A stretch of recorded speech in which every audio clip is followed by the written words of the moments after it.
voy presentando. Buenas tardes a quienes están conectados y a quienes nos van a escuchar después en diferido. Muchas gracias por estar en este programa dedicado a los personajes de nuestra historia. Entonces hoy vamos a estar con Isabel, mi socia de siempre, que es historiadora, y con Felipe, que también es historiador, que es el autor del libro Otra Historia de Colombia e investigador de Señal Colombia, el archivo de RTBC. Ella va a poder saludar tan pronto resolvamos el pequeño problema técnico. Y bueno, un poco la idea de hoy sí es esto ha surgido pues desde hace un tiempo, la verdad no es una idea nueva, muy reciente, pero como que se ha prestado la coyuntura porque siempre que hablamos de personajes surge interés en Twitter y eso es bueno, eso es positivo.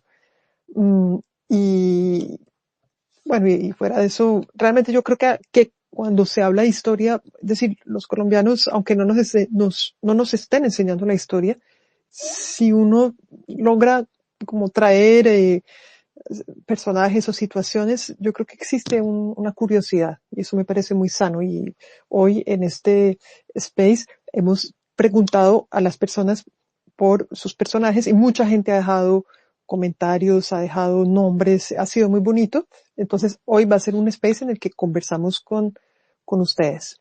Les dejo a Isabel decir un par de cosas. Bueno, muchas gracias a todos mientras resolvemos el problema de Felipe. Bueno, veníamos hablando de esta idea con Olga y yo recordaba, yo no sé si ustedes recuerdan, eso fue hace más de 10 años, fue como en el 2013, que History Channel hizo como el concurso del Gran Colombiano, que es como un modelo que había hecho en otros países. Y fue muy polémico en ese momento porque el Gran Colombiano fue Uribe. Y más allá pues de lo que eso representa como del momento uribista, eh, lo que era muy diciente era el tremendo presentismo, ¿no? Pues, o sea, elegir a alguien pues, que no solamente está vivo, sino que hasta 3 años antes era presidente y que estaba todavía muy presente en la política. Y bueno, no sé si ustedes saben que el segundo lugar lo ocupó Jaime Garzón, es decir, personajes muy recientes. Al contrario de México, que era Benito Juárez, por ejemplo.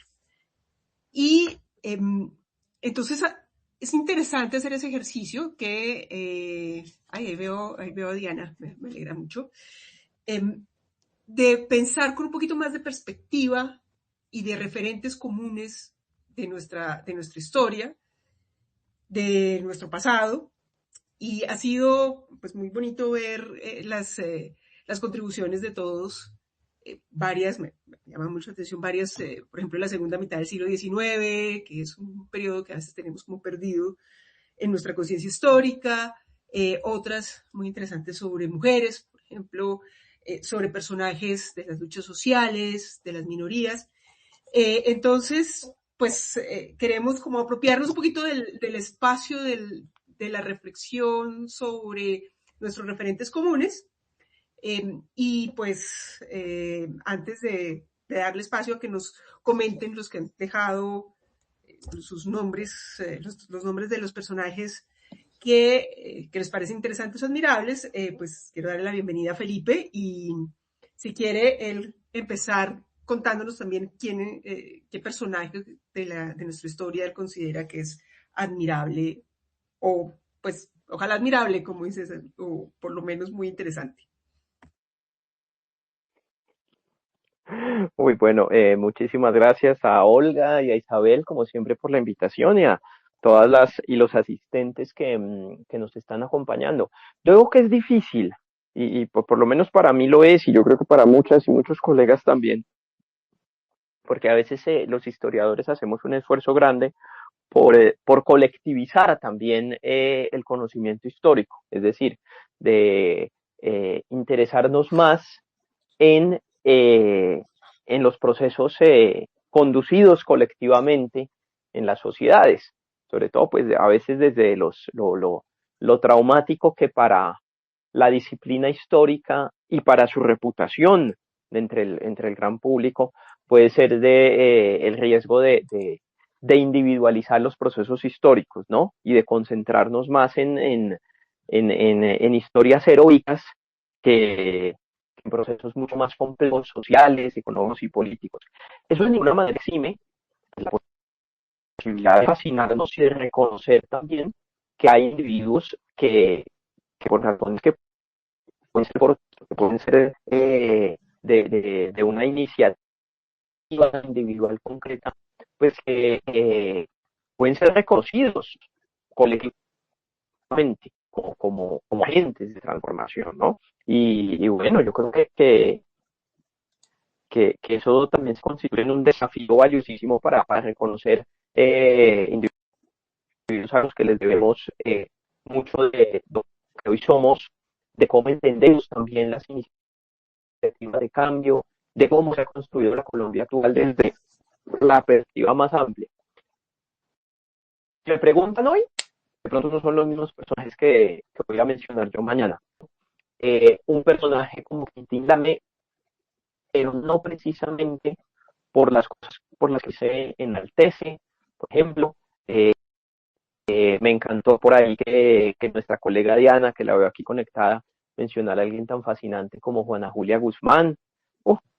Ojalá en algún momento se les hicieran películas a esos personajes, una biografía lindísima que salió recientemente editada, un libro que yo no sé si ustedes conocen, que se llama El presidente que no fue. También ese personaje es para otra película. Muchas gracias, Felipe. La verdad es que son un montón y es muy bonito hablar realmente a mí me motiva mucho hablar de colombianos que dejan algo positivo, e incluso quienes han intervenido en la política. A mí también me interesa rescatar a los colombianos que han intervenido en la política y que han tenido poder y que han dejado algo rescatable, positivo. Hoy en día vivimos como, no, en un negativismo y en una frustración y en un sentimiento, pues, de que esto no tiene remedio. Y yo creo que, hombre, primero las cosas, pues los problemas tienen, digamos, para un investigador los problemas siempre tienen, por lo menos son objeto de estudio y son objeto de, es un desafío, digamos, tratar de resolverlos. Y segundo, sí hay personas que han inspirado en el pasado. Entonces, magnífico. No, yo no voy a dar por ahora mis nombres, pero sí, pues no sé a quién darle la palabra de todas las personas que están aquí. Yo sé que varios aunque ahí voy a activar varios micrófonos y el primero veo que está Diana, que está creo que en Alemania, entonces le activo rápido porque de pronto tiene que levantarse temprano. Activo ahí, ya voy a empezar a activar micrófonos para que ustedes, el primero que lo tenga, pues nos vaya también comentando. ¿Por qué? O sea, Diana o Samuel, que César, veo a ustedes tres que han dicho que han dejado comentarios, a los tres les activé el micrófono. No sé qué es la manipulación que tienen que hacer, pero los invitamos a hablar, o si no a poner una señal de alguna manera que yo vea para poder también darles la palabra. Una cosa que digo mientras se activan los micrófonos de ustedes, espero que no se demoren tanto como se demoró Felipe y que rápidamente puedan hablar, es el hecho de que en los años que yo estudio, 30, 40, realmente el conocimiento de los personajes históricos era bastante grande. Se armaban controversias, peleas, pero no en el presentismo, sino personajes del siglo XIX, como dice Isabel, y que hoy eso de cierta forma se ha borrado. También vamos a hablar sobre eso, es decir, la pregunta que les hice a los candidatos, que se la llevo haciendo hace un buen tiempo, que me hablen de sus personajes inspiradores de la historia de Colombia, y solamente hay uno que ha respondido. Luego hablaremos de eso en detalle, pero veo que ya César puede hablar pero no sé qué pasó a Diana. Creo que César puede hablar porque Diana todavía no tiene el micrófono. Hola, estimada Olga, Isabel, Felipe, ¿cómo están? Qué gusto volvernos a encontrar, así sea en estos space. Un saludo pues también para todos los oyentes.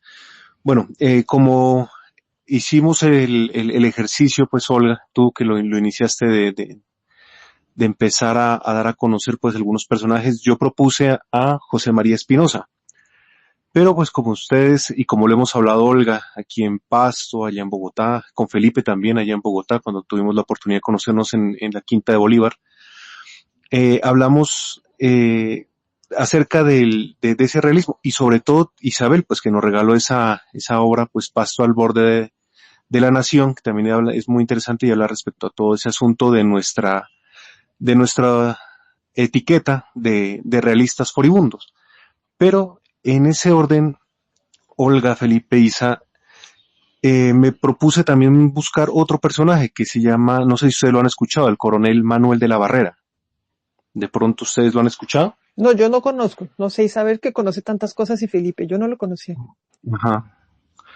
Resulta que este pasteño, nacido en 1799,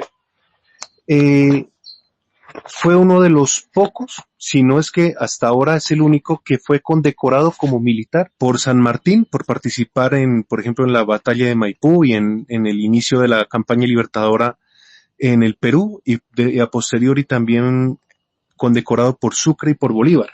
Es decir, que no todos los pastuzos fuimos furibundos realistas. En 1929, el Centro de Historia de Pasto lo elige al coronel de la Barrera como el prócer más destacado de estas tierras, es decir, de aquí de Pasto, y se contribuye con un busto de bronce para que sea guardia de honor en la avenida San Pedro Alejandrino. No sé si todavía ese busto esté allá en Santa Marta, la verdad. Y lo interesante es que luego él es jefe de Estado de aquí del Cantón de Pasto en 1830, y durante esa jefatura acontece el asesinato del mariscal de Ayacucho, y el proceso que se corresponde con el mariscal, las hojas de las 795 a las 799 es la declaración de la Barrera inculpando a Obando por el asesinato del mariscal de Ayacucho.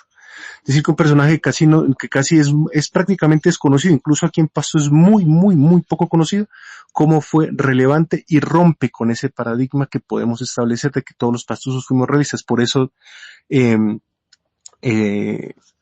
lo puse como prioridad antes de José María Espinosa, pues de quien en primera instancia quería hablar.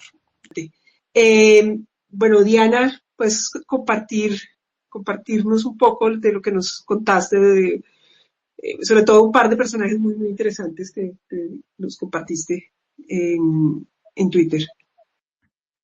Hola, sí, no me puedo demorar mucho porque justamente estoy preparando clase y ya va a ser medianoche. Es que tengo bastante que hacer. Justo estoy preparando una clase sobre luchas campesinas en Latinoamérica para mañana.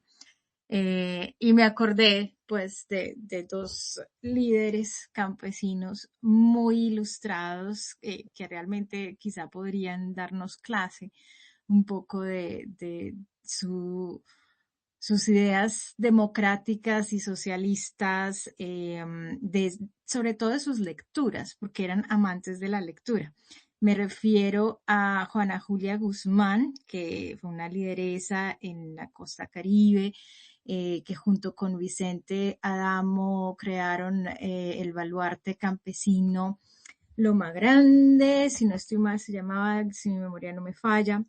Da un poco los años, da un poco Grande. los años, Diana, porque hay gente que no tiene ni idea en qué años es esto. Eso fue como en 1920, quizás antes, 1918, e incluso 1910, antes, creo. 16. Sí. incluso es que ella creó una sociedad de mujeres trabajadoras, de mujeres obreras específicamente, y se dedicaban más que todo justamente a la lectura, a educarse a través de la lectura en ideas alternativas, un poco bastante socialistas, y de ahí su amistad también con ¿Y Vicente esto Adamo. en qué lugar de Colombia era esto? Esto sería en, Felipe, corrígeme si estoy mal, en Córdoba, Sí, en Montería. Sí. Montería. Eh, y bueno, y Juan de la Cruz Varela, que fue un líder campesino también, él más bien se ubicaba en Iconoso, hacia el lado de Sumapaz, y también una persona muy ilustrada que leía muchísimo, pues en quien he venido pensando mucho últimamente porque tengo un estudiante que está haciendo su disertación en el Decano Rojo de Canterbury. Yo este personaje no lo conocía hasta que llegó mi estudiante con la propuesta. Y era como un vocero del socialismo de los años 50, obviamente inglés, era como un capellán, un sacerdote, y que viajó mucho por el mundo. Y buscando historiografía sobre este personaje, me encontré con Hobsbawm y con el dato de que a Hobsbawm, Rocío Londoño le había comentado que el Juan de la Cruz Varela tenía como libro de cabecera prácticamente uno de los libros de este señor sobre socialismo, y me pareció muy curioso el alcance del libro. Aclaremos un poquito que Juan de la Cruz Varela no es de la misma época de Juana Julia Guzmán y que... No, para nada. Exacto. Estamos hablando de los 50, quizás 1948, 40, 50. Claro.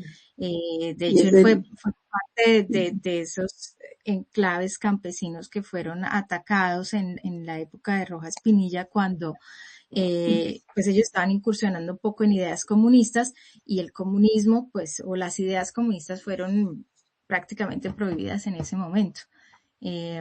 Y él se convierte en un líder político bastante importante del país también, posterior a eso, incluso asesora a Lincora en algún momento. Una persona también sumamente leída. Fue representante a la Cámara también, ¿no?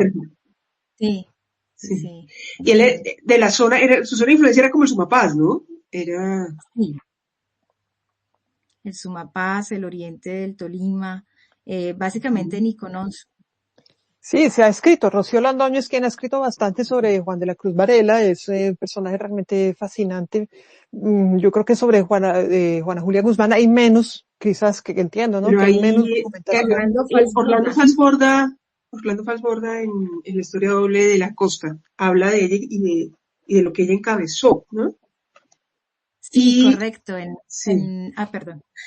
En el retorno de la tierra hay un capítulo que se llama Campesinos y Socialistas, o Campesinado y Socialismo, precisamente, donde habla de ella. Excelente. Pues, no, buenísimo. Qué bien que queden estos personajes en este space. Ya tienen los demás el nombre y algo de bibliografía. Y bueno, no sé si Samuel, muchas gracias Diana, y feliz clase mañana con los estudiantes, feliz noche también, que va a ser corta. Gracias. Vale, y yo creo que Samuel tiene algo que decir, también había dejado algo muy interesante sobre estos personajes de la costa. Adelante, Samuel. Bueno, ¿sí me oyen? Buenas noches. Perfectamente. ¿Aló? Sí, se te oye perfectamente. Bueno, como le dije, buenas noches a Olga, gracias por la invitación, lo mismo para Felipe y Isabel, siempre muy interesante sus space. Bueno, siempre cuando Olga puso esa idea, yo pues hice una selección, digamos, de las personas las cuales tengo alguna gran impresión. En el camino me di cuenta que, bueno, algunas eran como un poquito obvias. Puse a Vargas Vila, por ejemplo, que de todos modos... Nada es totalmente obvio, nada es totalmente obvio. Hay gente que sabe mucho, hay gente que no sabe nada. Puedes presentarlos, ¿eh? Por supuesto. Sí, claro, yo entiendo eso, pero de pronto yo estoy pensando un poco que nosotros en Colombia no tenemos como que... Y esto, por ejemplo, César lo comentó.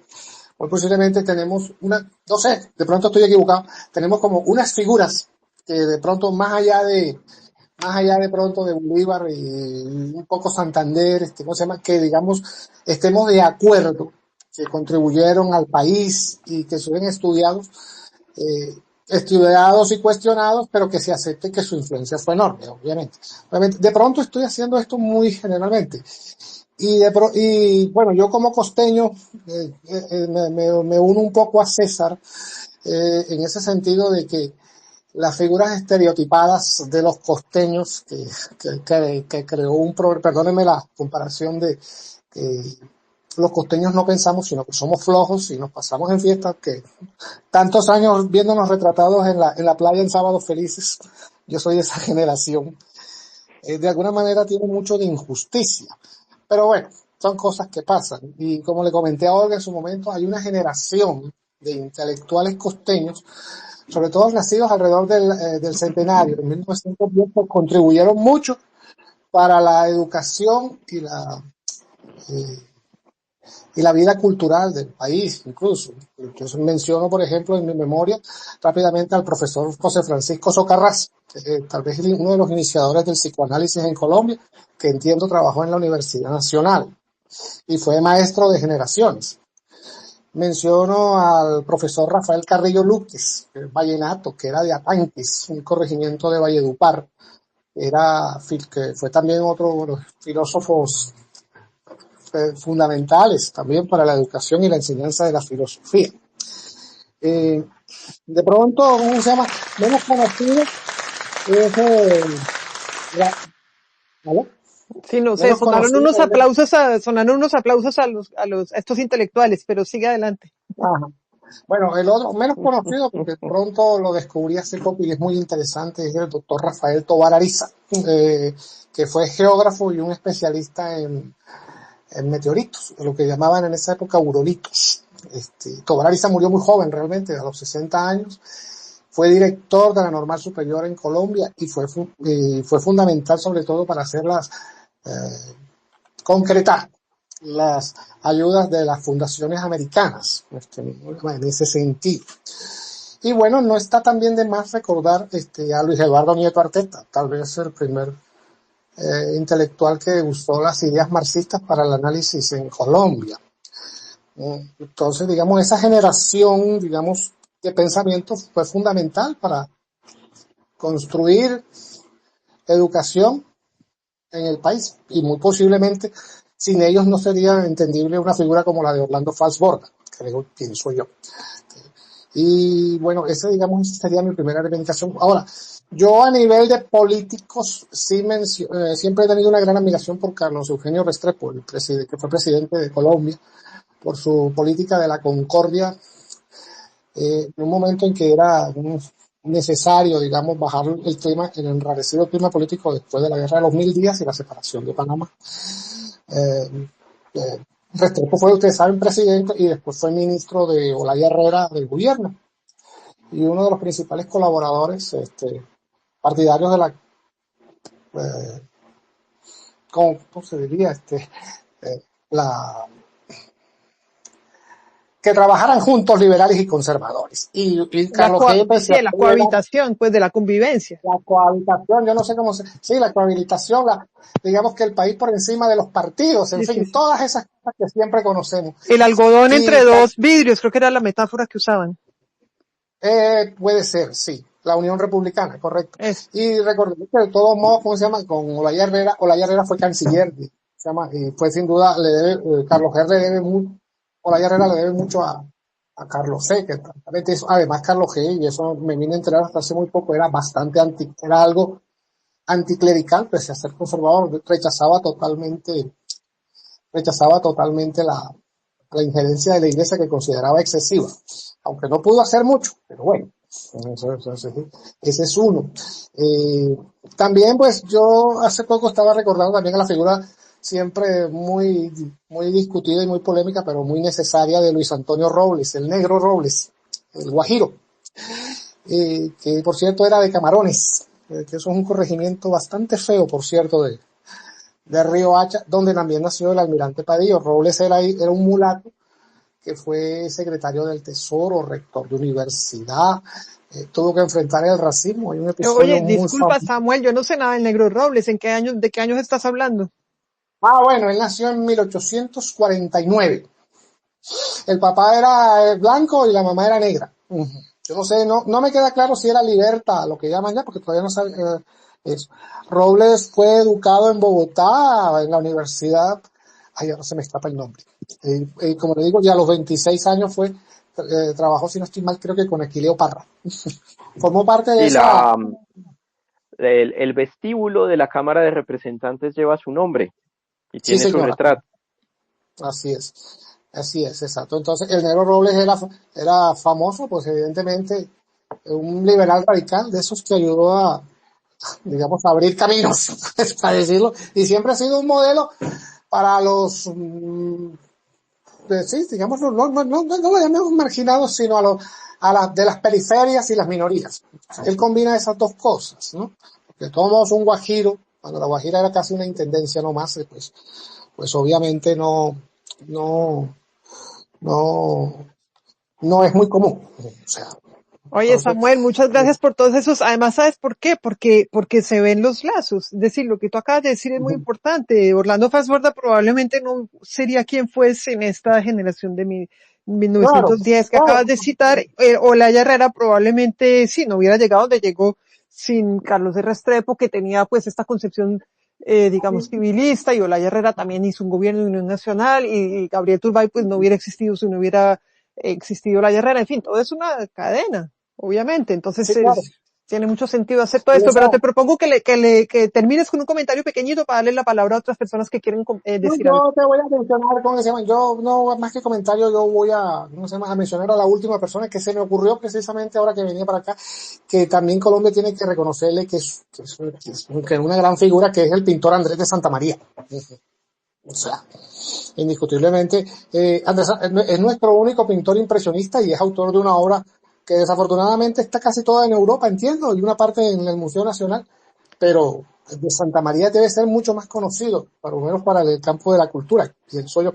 Ya Sí. me despido porque Muchas todo el gracias, mundo Samuel. tiene que... Creo que queremos hacer otro space ya con figuras un poco más artísticas, literarias, pero en fin, igual hoy es como un poco de todo, pero maravilloso, sí, es verdad. Hay unos pintores en fin, mucha gente realmente de gran valía. Pero creo que quieren Okay. hablar, hay varios, está David. Rich Historian. Ah, Ah, bueno, bueno, Rich Historian estaba un poquito antes. ok. Hola, ¿me escucha? Sí, perfectamente. Bueno, primero antes, buenas noches. Un saludo para ti, Olga, y para el profe Felipe. Pues bueno, de los personajes interesantes, pues se me vienen unos que conocí en la carrera de historia. Yo soy estudiante del Rosario y pues ya me graduaré en marzo por fin. Pase la tesis, fue puchis. Eh, y pues uno de ellos primero es el virrey Antonio Caballero y Góngora. Más que todo yo lo conocí por un texto de John Phelan que hace de la revuelta de los comuneros, se llama El pueblo y el rey, y pues es más que todo un análisis del suceso, ¿no? Y más que todo alejándolo como o sea, alejando el suceso pues, de esa narrativa, digamos, historicista, ¿no? De que es un antecedente del proceso de independencia y demás. Y lo elegí por el que, pues, en ese texto y pues en general, en lo que vi después, pues, habla bien de las personas involucradas en el acto, ¿no?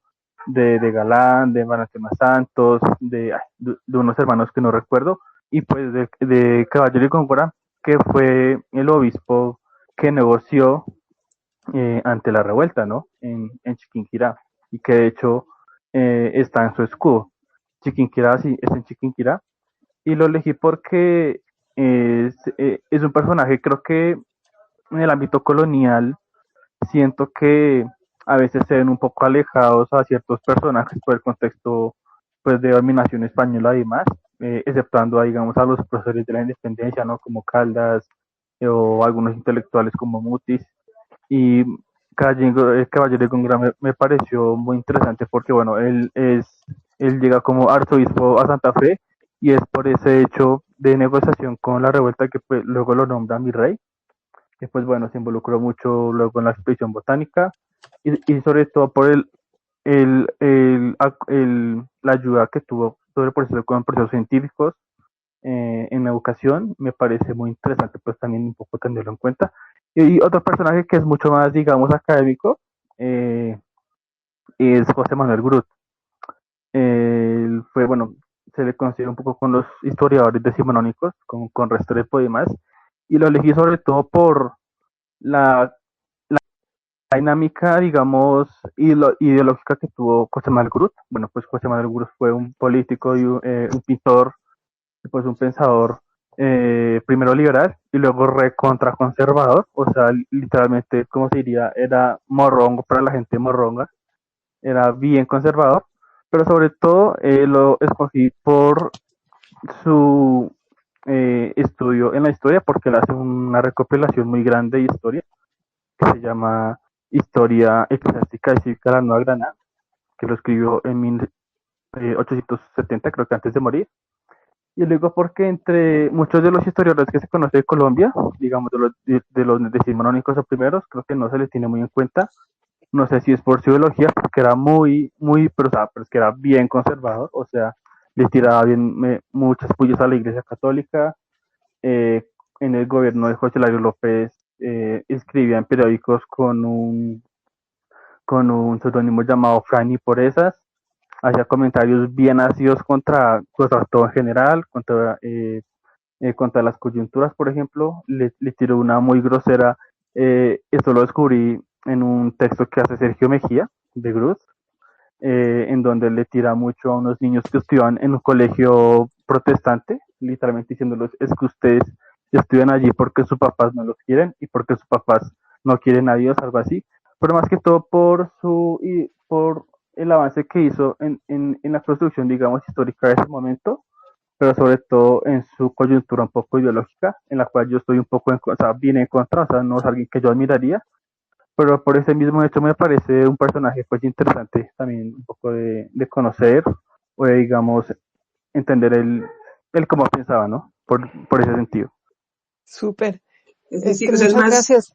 Sí, o sea, dale, Isabel. el caso de José María Grut es más como interés histórico e historiográfico, que sí, que realmente las crónicas de Rúdola, pues bueno, no sé si no me sé Sí, exactamente, son una fuente muy, muy valiosa para la historia del siglo XIX. Y interesante también lo de Caballero y Góngora, que pues es un personaje, es un virrey, ¿no? Es parte de la historia, no diría colonial, pero sí es una figura también muy importante, un poco dentro de la historia institucional, si se quiere, de nuestro país. David, creo que quería decir algo. Solo David. quería decir una cosa y es que sí, se mencionó a Santiago Mejía. Yo a Santiago Mejía lo vi muy pocas veces, pero Sergio. cuando lo veía en la biblioteca de París y estaba loco con Groot. O sea, no hablaba de más. Y la verdad Ah, sí, sí. pues sí. sí, Sí, pero Sergio, no Fue sí, muy Santiago. estimulante. Perdón, Sergio, sí, Sí, con sí, Santiago, sí, Sergio Santiago Mejía, y sí. Sergio Mejía, sí, Sí, sí. sí, sí. Es Bueno, verdad. pero sí, démosle la palabra a yo, David sí, y qué luego pena, es que,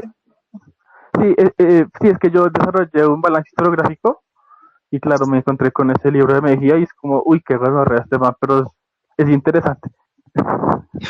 claro, súper. Bueno, muchas Bueno, gracias. Excelente. sí. David, y luego es que Mamre tiene una anécdota muy bonita que quiere compartir, pero primero démosle la palabra a David. O sea, hay que oprimir en donde está el micrófono a la izquierda, hay que oprimir para poder hablar. Adelante, David. Hola, ¿ahí me escuchan? Sí, ahora sí. Buenas noches, Olga, Isabel, Felipe y demás personas participantes. Tenía ganas de estar en uno de estos espacios, pero hacía rato y por eso yo no manejo mucho esto porque es la primera vez que lo hago.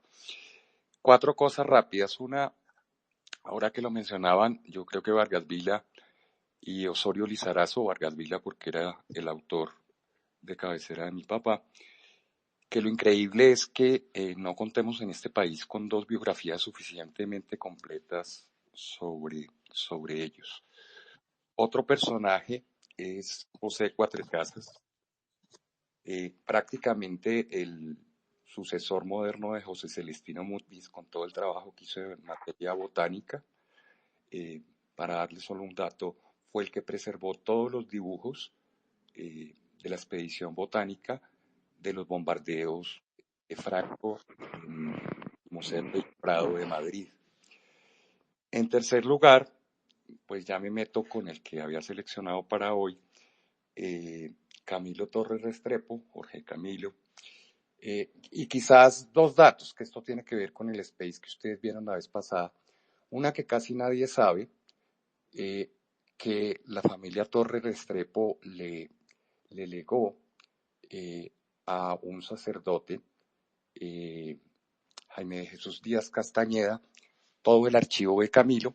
Él lo entregó en marzo de 2000 y se encuentra disponible incluso para consulta digital. Tiene unos problemas, son 14 cajas y 54 carpetas con los documentos personales de Camilo, las cartas, formularios, documentos de estudio, trabajos de sus estudiantes, recortes de prensa y documentos de trabajo. Además de los 77 libros, algunos que hacían parte de la biblioteca de él. Creo que eso es muy importante porque es un material que puede ser muy útil para redimensionar la figura de Camilo. Jaime de Jesús Díaz Castañeda es coautor de un texto muy poco conocido. La primera edición es de 1996, si no estoy mal.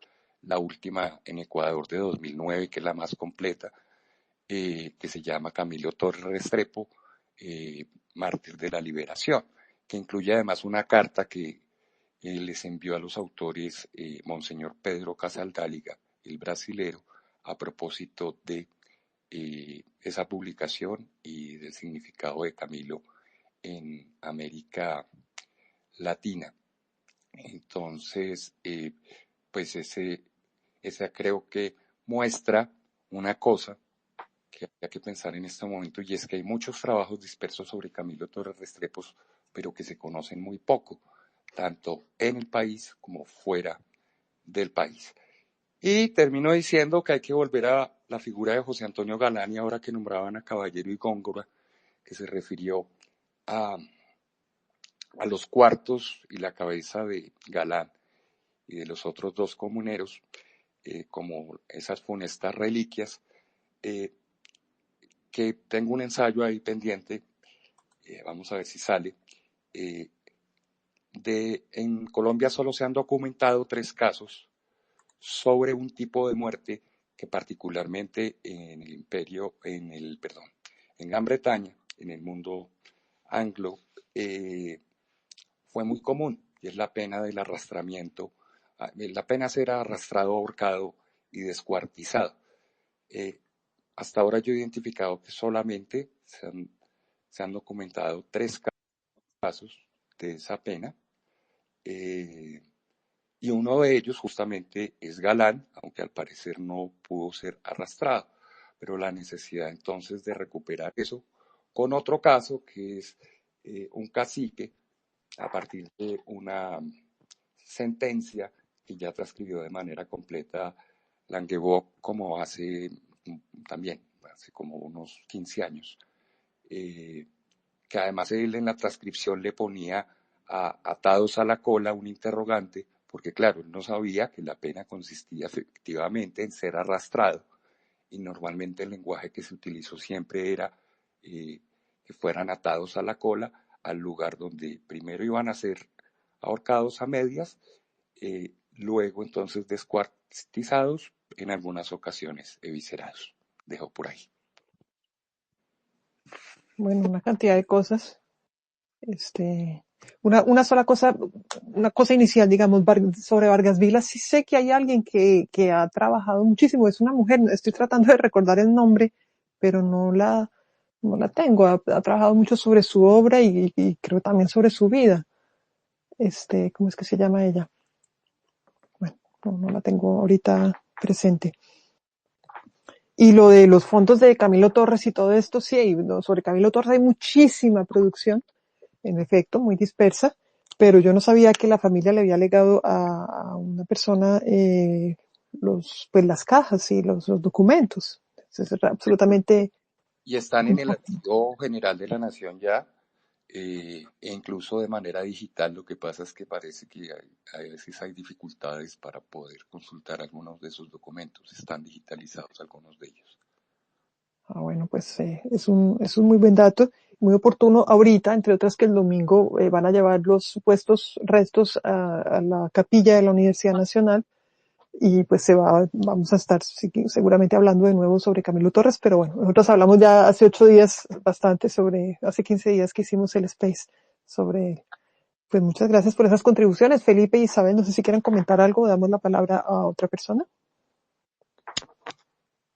Démosle la palabra a Manres, yo creo, primero, y después podemos hacer comentarios. Listo. Y mientras los que quieran, solo digo esto, los que quieran intervenir para también hablar de sus personajes o contar este tipo de asuntos, por favor levanten la mano para que yo los vea. Adelante, Mamre. No, pues entonces mientras Mamre se conecta o logra hablar, va a tocar que Isabel nos cuente un poquito en qué personajes estuvo pensando. No, pues estaba hablando ahorita con David en el chat, justamente del tatarabuelo de la mamá de Camilo Torres. Él mencionaba también como un personaje interesante la mamá de Camilo Torres, porque como las primeras mujeres decían en la época liberadas, pues que se separó y que tuvo una vida más independiente, pero entonces hay un personaje muy interesante en esta transición entre la colonia y la república, que es José Félix de Restrepo, que era antioqueño, pero pues mucha de su influencia como educador se dio en Popayán a finales de la colonia, donde él fue profesor de Caldas y de Camilo Torres, fue un profesor como que introdujo la filosofía, digamos, la moderna filosofía que no era escolástica, y después fue importante en defender las leyes y promover las leyes de emancipación de los esclavos. Entonces es un personaje muy interesante. Y bueno, otro que quería mencionar, pero, o sea, no lo dije yo, sino fue el único candidato que nos contestó, le contestó a Olga cuando lanzó la pregunta. Mencionó a alguien que me parece interesante. David Luna, ¿no? Demos su nombre, fue Sí, David Luna el único David que Luna, sí, es respondió que algo. estaba buscando entonces David Luna contestó que Manuel Murillo Toro, es decir, una figura muy importante del liberalismo radical, predicó el liberalismo y lo convirtió en gobierno, abolió privilegios, impulsó el telégrafo, defendió el federalismo y la libertad de prensa. Un liberal coherente, reformista y hoy injustamente olvidado, al que tuve el honor de conmemorar como ministro. Y de ñapa, José Hilario López, otro liberal que entendió que las ideas se defienden gobernando, no solo declamando. Lo que me parece interesante pues, que recuerde que lo conmemoró como ministro, es que el recordar que el edificio del Ministerio de Comunicaciones, el Ministerio de las TICs, se llama Manuel Murillo Toro, ¿no? Siempre he estado en ese edificio que queda como entre la séptima y octava en el centro de Bogotá. Y es de los pocos edificios, o sea, que conmemoran nombres de esa época. Y bueno, y Manuel Murillo Toro hizo parte de esa generación de políticos radicales y de ese proyecto radical que fue pues tan interesante, también pues del que no hemos hecho todo completamente un balance, todo lo que representó. Y bueno, también José Hilario López, ese que además de responsable de abolir pues de declarar la libertad absoluta de los esclavos, pues encabezó un gobierno tremendamente reformista, ¿no? Todas esas reformas de mediados de siglo que son otras cosas a las que yo creo que nos falta volver más. Y a mí me alegra mucho. Ay, perdón. No, dale, Ya has Felipe. terminado. No, perfecto, dale, Felipe. Sí, a mí me satisface muchísimo que en las interacciones no caigamos en los lugares comunes, ¿no? Bien, pues, nadie niega la importancia histórica de personajes como, por decir, Simón Bolívar o Jorge Eliezer Gaitán. Yo digo la necesidad también desde diferentes tipos de reivindicaciones disciplinares, regionales, étnicas, y esto es sumamente válido, no solo porque no solo son personajes relevantes para sus regiones o para comunidades concretas, sino que su proyección, ya sea en vida o ya sea la posteridad, pues se ha extendido dentro de esa, digamos, de la construcción de una nación, ¿no? Y de una nación a través del legado de ese tipo de personajes. Y buenísimo, y yo complementando que en esas menciones aparezca un personaje como José Hilario López, de una enorme relevancia y trascendencia para su época, pero que de pronto el ruido que nos generan otros nombres de lo que alcanzamos pues a conocer de nuestro pasado, pues ya no se nombra tanto, ¿no? José Hilario López es un personaje que a su estatua en Popayán la Guardia Indígena le pone la pañoleta que los identifica y el bastón de mando también que los identifica. Por supuesto, un anacronismo.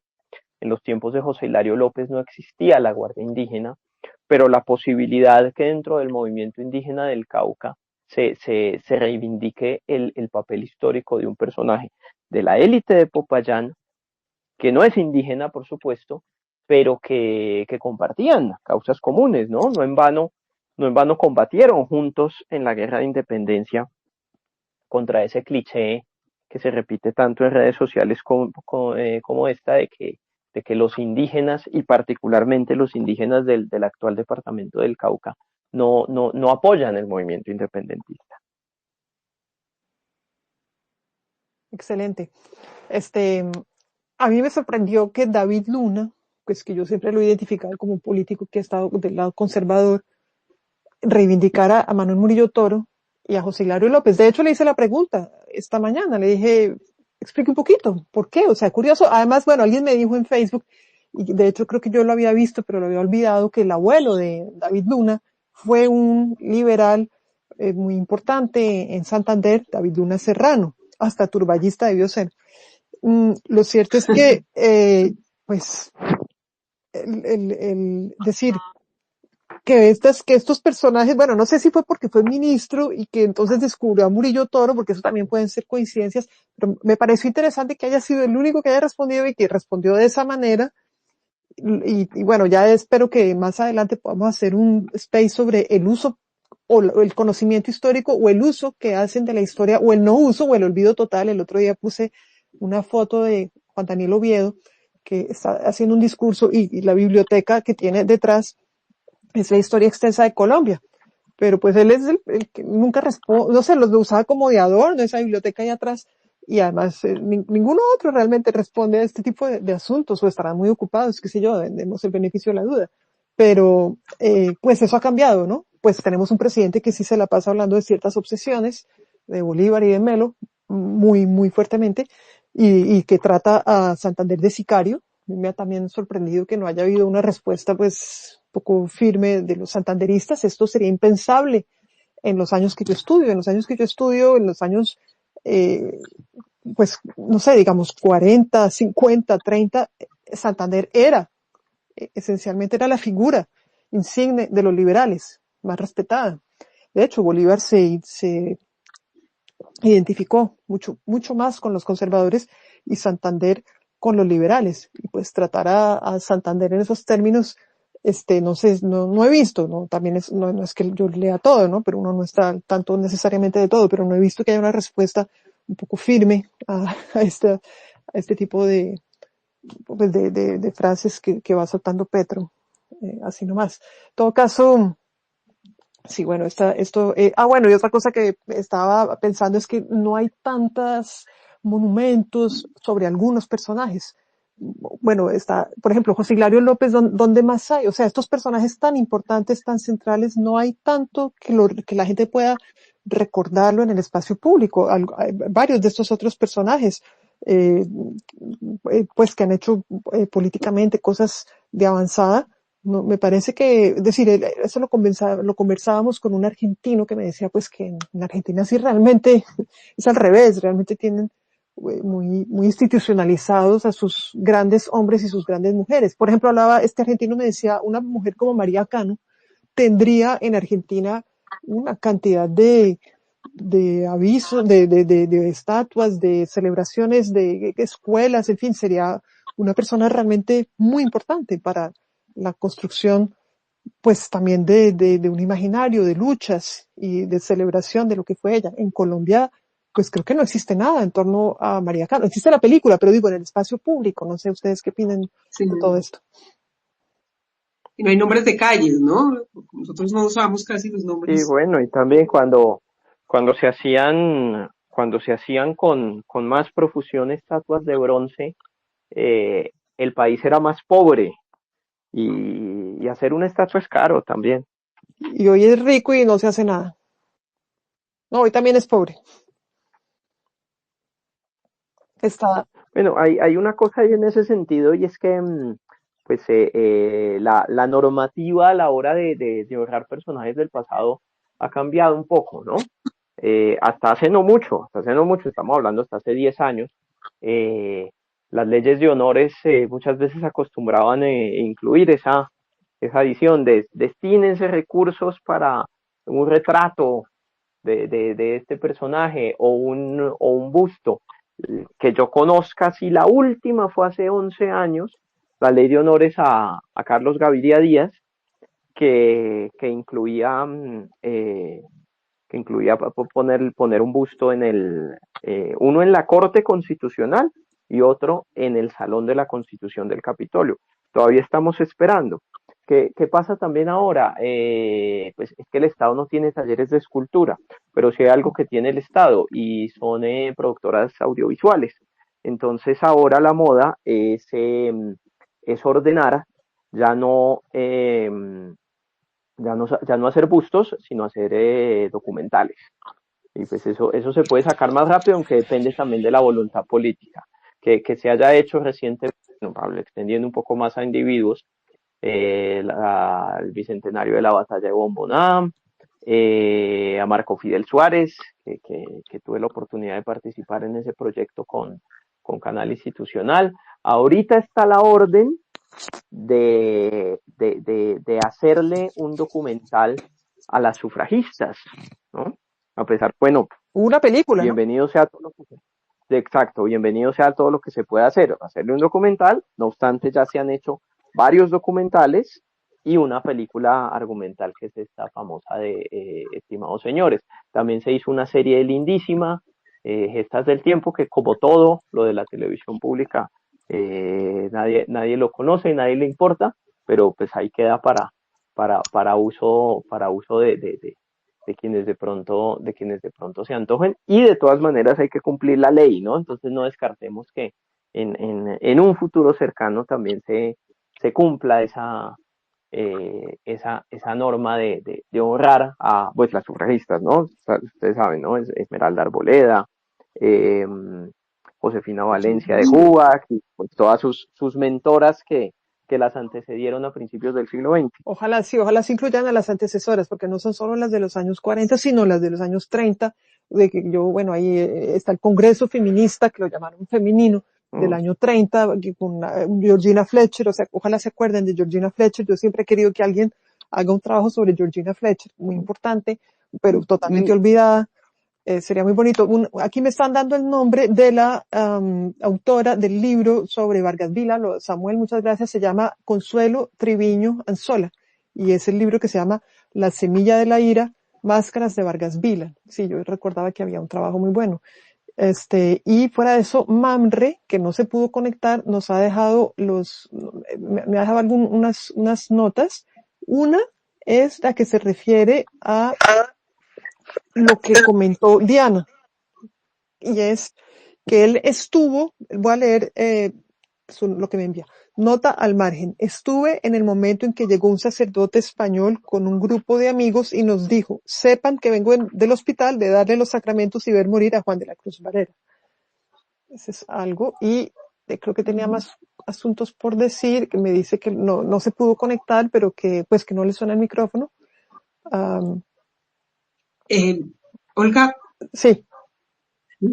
Pues que me gustaría leer como varias de las cosas que nos dejaron, varias de las respuestas. Claro, por ahora, a leer solamente los nombres y lo que nos dicen, y pues si quieren comentar sobre ellos. Sebastián Gómez menciona Ezequiel Uricochea Rodríguez, el gran colombiano por erudito, sensato y cosmopolita, y Francisco Antonio Sea Díaz, el gran medellinense por lo mismo. Bueno, perdón, es que mi otro personaje que yo quería decir era Ezequiel Uricoechea, o sea, ese personaje es absolutamente fascinante. Además, a mí todos los personajes de la historia de Colombia, desde siempre, que han querido hacer ciencia, yo los pongo muy alto, porque ha sido tan difícil hacer ciencia en Colombia, porque las cuestiones políticas, las guerras, las intrigas, la falta de presupuesto, y pues es absolutamente meritorio. Este hombre murió a los 46 años y dejó una cantidad de cosas hechas bueno, fue huérfano a los 4 años, o sea, el hombre se construyó solo con el conocimiento, viajó por una cantidad de países. Ezequiel Uricoechea es realmente, hay que conocerlo, hay que realmente apreciarlo y conocerlo mucho.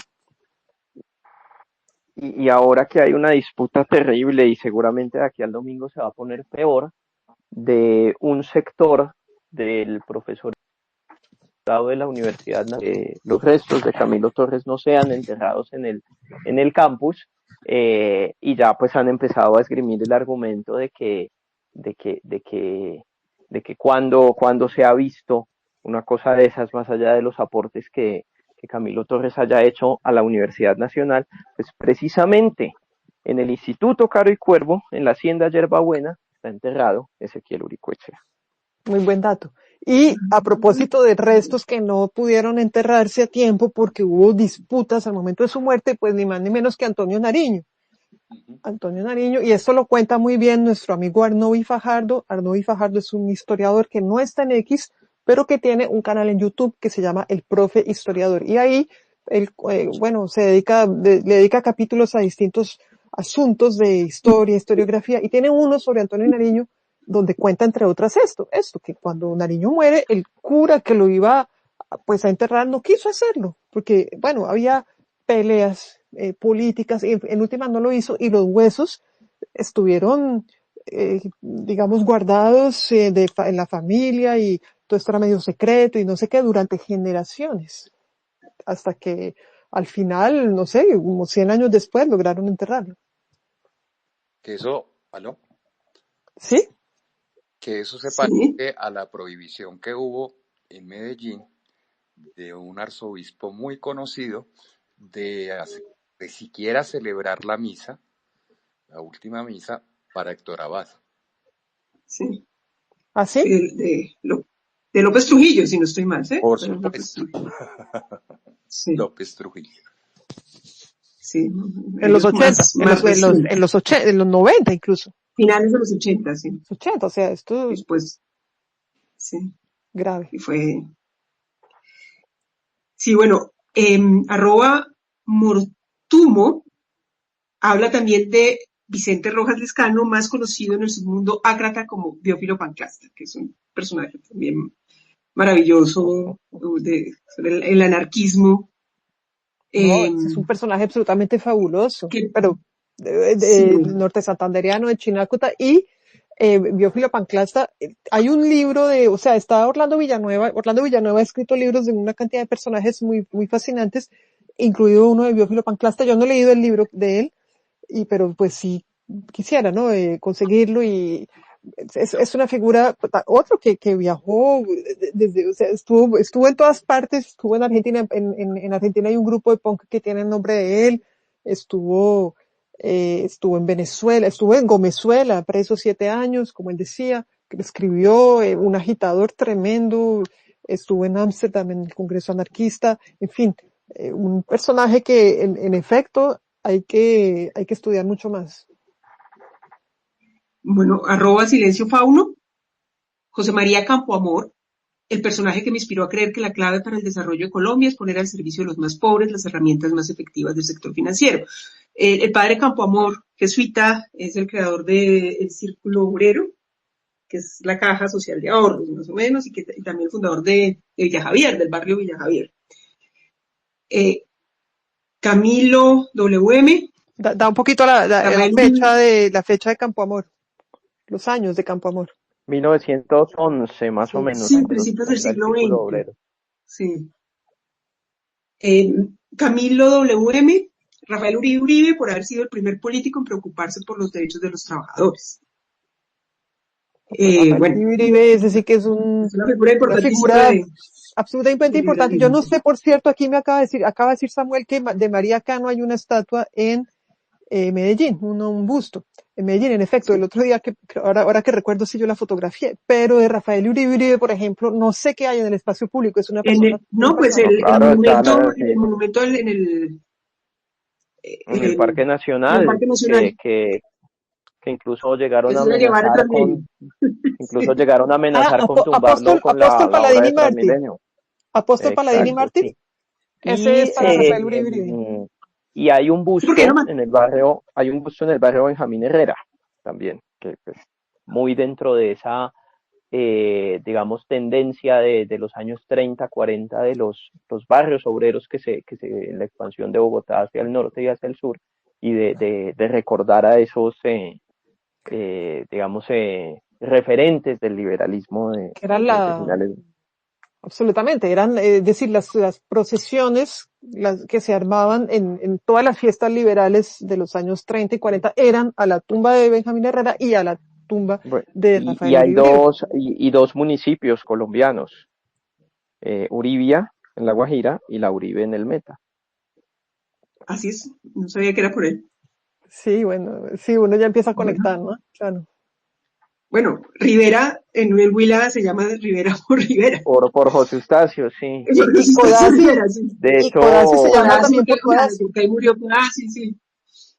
estaba Eh, recientemente el escándalo porque tumbaron en Rivera la casa donde vivió. sí. Ah, caramba. Bueno, José David Escobar Franco. Siento que Virgilio Barco merece más protagonismo en la conversación sobre estos temas.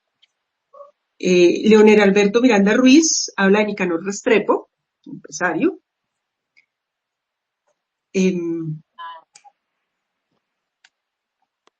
Agupita, Sí, habla, dice, pues, de Miguel Antonio Caro, no porque le parezca admirable, sino porque le parece interesante. Jaime Romero, Los López, desde Ambrosio y la Sociedad de Artesanos. La Sociedad de Artesanos, las sociedades democráticas de mediados del siglo XIX, hasta Alfonso y la Revolución en Marcha, pasando por Pedro A. López, el banquero Pedro A. López, y bueno, creo que hasta ahí los López, pero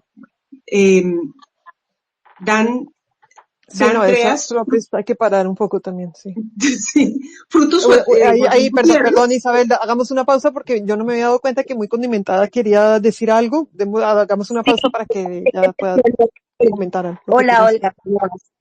Es que ahorita que mencionaron a Vigilio Barco, Felipe sabe más que yo. Sobre eso dentro de La Voz del Poder, se hizo algo sobre Virgilio Barco y creo que también se hizo un documental o un especial de Virgilio Barco en Canal Institucional, Sí, si no estoy mal. al cumplirse su centenario, bueno, de hecho hizo un documental Canal Institucional e hizo otro Caracol. O sea, es de los expresidentes de la historia reciente que mejor ha sobrevivido su recuerdo, puede decirse, ¿no? Y no necesariamente porque haya fallecido hace muchos años, ¿no? Porque pues otros que lo han antecedido, pues no han tenido ese reconocimiento que tanto sus contemporáneos como algunos un poco más jóvenes han venido a darle al personaje, ¿no? Pues no en vano, ¿no? La biblioteca homónima en Bogotá, el monumento frente a la biblioteca, que tal vez pues mucha gente no identifica como un monumento a su memoria, porque el abstraccionismo de su amigo y paisano Ramírez Villamizar, y al sí se le hizo un busto, que está a la entrada del Archivo Nacional, también en reconocimiento a que bajo su gobierno se impulsó precisamente esa obra. Ah, mira, excelente. Sí, yo sí he Sí, notado que en las generaciones jóvenes les llama mucho la atención Virgilio Barco. Como que por contraste es, también creo que se le ve como alguien serio, como centrado, no, casi que su mismo, generaba muy poco interés en sí, sus contemporáneos, ¿no? Es curioso. sí, es una figura, otro tipo de político, por contraste. Otro Sí. dato interesante que podríamos, Olga y todos, compartir de Virgilio Barco fue que en 1953, cuando era ministro de Obras, él fue el que concretó el tema de la Panamericana para Colombia. Incluso pues que todavía no se Ah, terminó. Fue Virgilio Barco como ministro de Obras en 1953. Ajá, buen dato. ok. Em, bueno, mencionaron muchos más, mencionaron mujeres. No sé si quieren que siga leyendo Por favor. o hay alguien. Bueno. Este es de Facebook, de Alberto Díaz, Lorenzo María Lleras, patriarca de la familia Lleras. Tuvo 15 hijos, dedicó su vida a la educación y su dinero lo invirtió en su colegio El Espíritu Santo, importó materiales educativos de Europa para la enseñanza de la química y la física, puso a sus hijos de maestros en el colegio. Hay un relato de Alberto Lleras, de su nieto, muy importante sobre Lorenzo María Lleras, que se llama El Abuelo, que está en Mi Gente, después está compilado en las memorias. Samuel y César ya hablaron. Juan Frías habló de José Antonio Galán, líder de la Revolución de los Comuneros. En el siglo XIX, Francisco de Pablo Santander, segundo al mando del Ejército Libertador, uno de los padres de la República, venció política e ideológicamente a Simón Bolívar. Mercurius habla de Agustín Agualongo, Joaquín de Mosquera, Salvador Camacho Roldán, Florentino González, Atileo Parra, Justo Arosemena, ese sí no lo conozco, Álvaro Gómez Hurtado. Los primeros son todos personajes del siglo XIX. Justo Arosemena no lo conozco, no sé si... Claro. Ay, perdón. Se está yendo Felipe, se está yendo el... Sí. No se oye bien. No, Felipe, no se oye. Hay un problema ahí de conexión, pero creo que es él, creo que no somos nosotras. Ok, habla también, sigo leyendo, Juan Rojo habla de José Prudencio Padilla, el más interesante de ese periodo. El almirante Padilla realmente es un personaje. Lástima que no esté conectado para que nos diga qué le parece más interesante. Ahora sí, adelante. Sí, ¿quién era este personaje? Sí, ahora sí. Sí. Bueno, hay una generación, no, hay por lo menos 2 o 3 generaciones de intelectuales y líderes políticos panameños que tienen un papel esencial dentro de la construcción. Se está yendo la señal. Sí. Por supuesto, mucho más recordados. Dentro de la Constitución. Por supuesto, mucho más recordados del lado de Panamá que de Colombia, y donde se ha resignificado también su recuerdo. Pero pues Arosemena presidió la Convención de Río Negro. Arosemena fue representante diplomático en Colombia. Okay. O el caso Tomás Herrera fue uno de los que combatió en favor de la abolición de la esclavitud, tanto en Panamá como en Antioquia, por ejemplo, ¿no? Y que llegó a ser vicepresidente. Caso Gil Colunge también, pues un personaje importantísimo en la tradición literaria y la construcción de un canon literario nacional. Recordado más precisamente cuando se construye el canon de la literatura panameña, si bien Colunge es un tipo que su vejez la transcurre y muere, de hecho, en la sabana de Bogotá, como cualquier Miguel Antonio Caro, si bien tenía una ventaja de, primero, ser mucho mayor que Caro, segundo, ser liberal, y además tener un pie también donde buena parte de esa intelectualidad que termina erigiéndose como la hegemónica, con un pie en el Caribe también.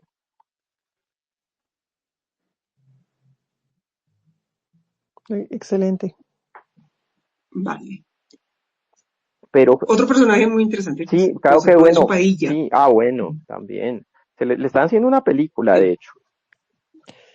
Bueno, ese es personaje como para película, ¿no? Además, porque sí, su historia, pues además de ser un almirante, ¿no? Un militar naval, y el héroe de la batalla de Maracaibo, pues está muy atravesado por significados de las relaciones raciales, ¿no? No sabemos cómo vaya a salir la película, pero ahí les suelto la primicia. Lo va a interpretar Cuba Gooding Jr. ¿Quién? Perdón. Cuba Gooding Jr., un actor de Hollywood. Ah, ok.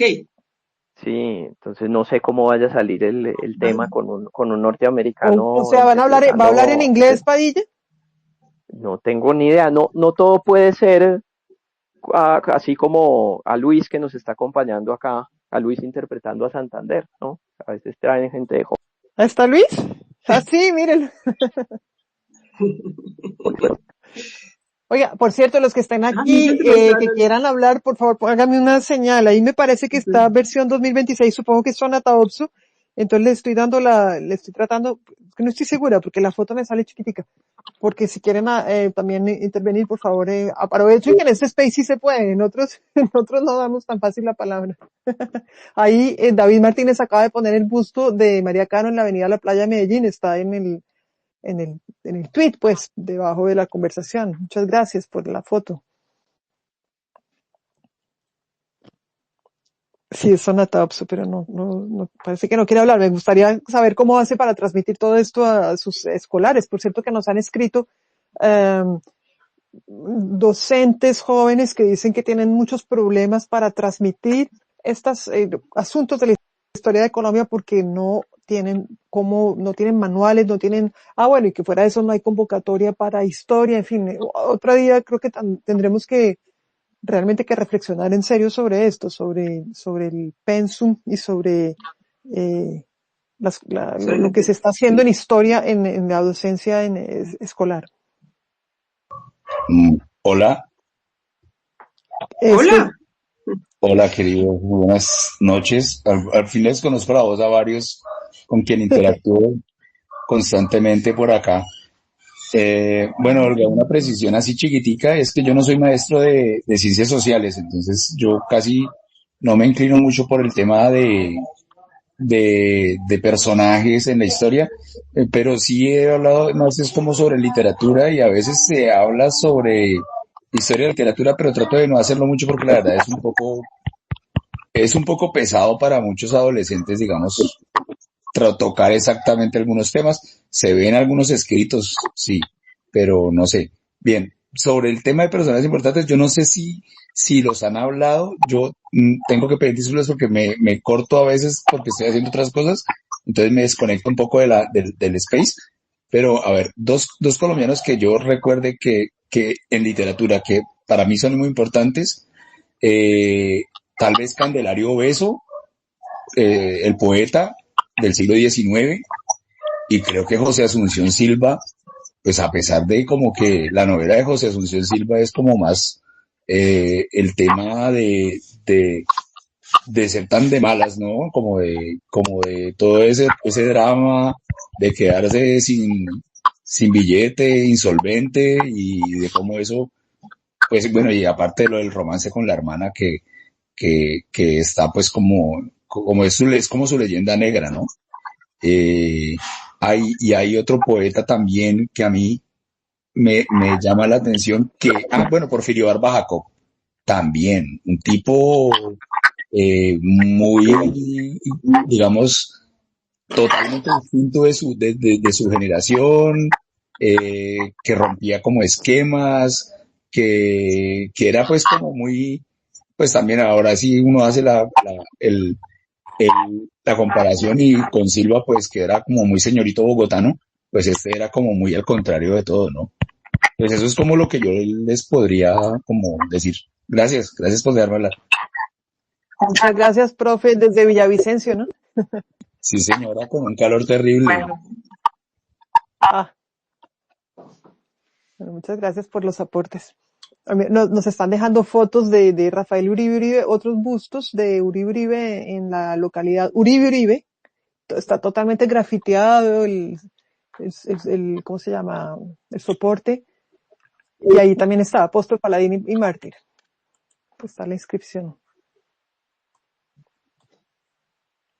En el Museo de Arte de la Universidad Nacional también hay una especie de busto.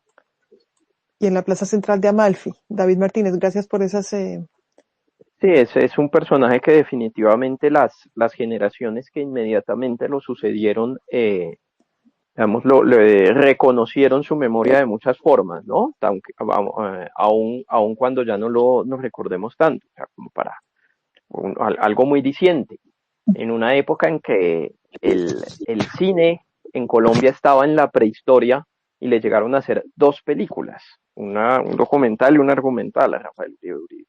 Que esa, digamos, es una una gracia que tiene la novela, una de las novelas, para mí la mejor, La forma de las ruinas de Juan Gabriel Vázquez, es que vuelve a la historia de Rafael Uribe Uribe y el asunto de los hermanos Galarza eh, con sus hachuelas, que habrían sido los responsables de ese asesinato.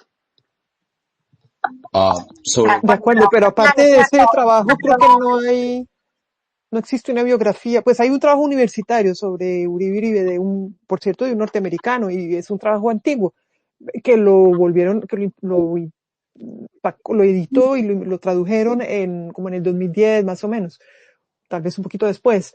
Pero yo no conozco un buen trabajo biográfico de Rafael Uribe Uribe. Me parece que es un personaje que si se ha perdido también su memoria es porque no se le actualiza, no sé, pues, es decir, realmente es un personaje fascinante, se le pueden hacer películas y entender su pensamiento, es bastante fascinante.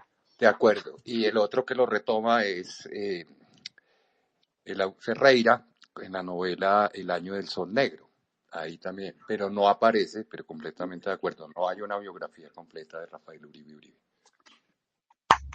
Otto Morales creo que hizo varios trabajos sobre Uribe Uribe y yo recuerdo que el Ministerio de Cultura tenía como una compilación sobre los discursos políticos de Rafael Uribe Uribe. Pues creo que el más famoso es el dichoso socialismo de Estado, con el que pues muchos lo acusaron de comunista, ¿no? Sobre sus trabajos sí hay, o sea, discursos, esto sí hay, pero no sé, el trabajo más completo que yo conozco es el del norteamericano, que se me escapa ahora el nombre. Y bueno, Otto Morales en sí es Otto Morales hay que hacerle muchos monumentos también porque él es un hombre realmente muy enciclopédico, muy generoso también con sus conocimientos, y seguro yo no conozco lo que escribió sobre Uribe Uribe, pero no me extrañaría que haya escrito también sobre Uribe Uribe. Voy a poner las 16 del artículo, es un artículo, el de Otto Morales Benítez, que se llama El pensador Rafael Uribe. Ahí voy a dejar Muchas gracias. al artículo que es del externado. Okay. Yo quisiera decir algo, es que están hablando de Rafael Uribe Uribe y yo a ese personaje sí lo estudié un poco. Y es que yo tengo la impresión de que, digamos, el drama de Rafael Uribe Uribe, y es injusto que haya sido así, él pasó a la historia, digamos, más tristemente por su asesinato, por la brutalidad de su asesinato, a veces que por sus ideas políticas. Me da la impresión de que, digamos que eso es lo que más vende, o fue lo que más vendió en ese momento y, digamos, en los años posteriores a su muerte. Que lo diga el martirio que vamos a conmemorar este domingo y muchos otros. Y que lo diga el martirio de Gaitán. Es decir, el problema de la mentalidad política, o sea, de Colombia, es que estamos en ese martirologio que está ligado pues también a ciertas ideas, lo que como hemos sido educados en el catolicismo, el gusto de las reliquias, el martirologio, todo esto, el sacrificio, el duelo inmarcesible.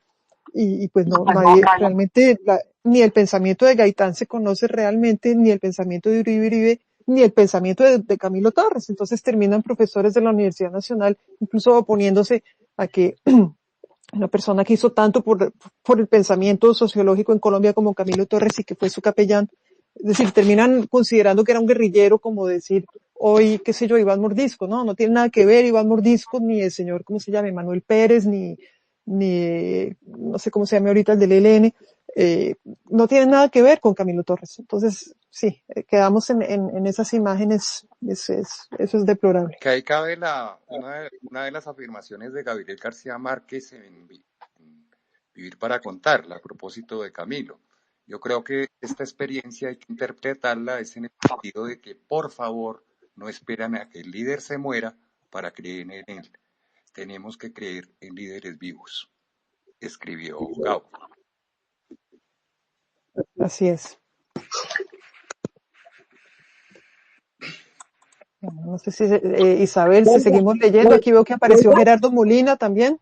Olga, perdón, es que antes de que se pase el tema de Camilo Torres, yo sí quiero contar como una anécdota, y es que en Barranca Bermeja existe existía. Es que es algo contradictorio porque nosotros, acá hay un parque en donde, que es el Parque Camilo Torres, pero que todo el mundo lo conoce como el Descabezado, porque es que a ese parque el monumento de Camilo Torres sufrió un atentado en los 80s y lo intentaron volver volver a poner el monumento y volvieron y no se ha podido, o sea, y quedó como el Descabezado y no se volvió a hacer absolutamente ningún tipo de intervención. Y es un Tremendo, monumento a Camilo Torres, el cura. Es que tiene tremendo. mucho que ver porque como Camilo Torres, o sea, Camilo Torres murió cerca de Barranca Bermeja, es decir, en zona rural de San Vicente, y pues obviamente teniendo en cuenta que Barranca Bermeja, desde su fundación, desde hace 100 años, que fue también incluso uno de los primeros sindicatos que se establecieron en Colombia, no estoy diciendo que el primero, sino uno de los primeros, entonces Barranca Bermeja siempre ha tenido como una especie de una tradición de lucha cívica, como de formación cívica y formación sindical y formación popular. Pero justo fue en los 80 cuando empezó a entrar la intervención de lo que llamaban la mano negra, que era agentes del Estado que hacían pues trabajo de paramilitarismo, y empezó a entrar el paramilitarismo, que ocurrió, en ese contexto fue que ocurrió el atentado del monumento a Camilo Torres, y ese monumento nunca más se volvió a establecer, precisamente como un mensaje para decir, el mensaje es ese, o sea, no prevalecía la idea de que Camilo Torres fue uno de los fundadores de la Escuela de Sociología de la Universidad Nacional, y que también fue importante para los estudios de violentología de la universidad que se hicieron en Colombia, que fue uno de los primeros sobre las causas de la violencia en Colombia, sino la idea de que era un cura y que era un guerrillero, a pesar de que su paso por el ELN fue más bien breve. Pues bastante breve, fue entre exactamente el 18 de octubre del 65 y el 15 de febrero del 66. Sí, Es decir, fue en planos de su vida activa de adulto, eso no representa, no es ni un año, es decir, no, es absurdo, pero bueno, fue completamente cooptado y, en fin, por estos grupos y durante muchos años, pero ojalá que ahora, justamente a raíz de lo que va a suceder el domingo, ojalá se vuelva a poner el monumento y deje de estar descabezado Camilo Torres en Barranca Bermeja.